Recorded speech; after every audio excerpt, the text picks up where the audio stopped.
میخوام سالاد تبوله درست کنم. چرا؟ بهتون میگم.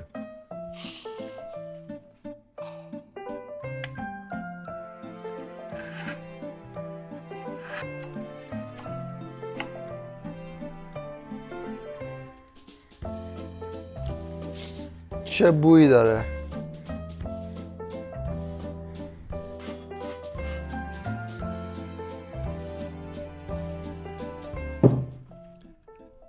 اینکه شما 45 دقیقه وقت بذارید سبزی ها رو تمیز کنید، بشورید، خورد کنید، همه چی رو یه سالاد درست کنید، اصلا بحث خوراکیش نیست. بحث اینه که آرامش دارید. 45 دقیقه آرامش دارید. شما چه کاریه که انجام میدید و توی اون نیم ساعت 45 دقیقه تمرکز فکریتون برمیگرده. چون موقعی که دارید سبزی خورد میکنی به اینستاگرام که فکر نمیکنی، فکر باز میشه. از این کارا بیشتر بکنید.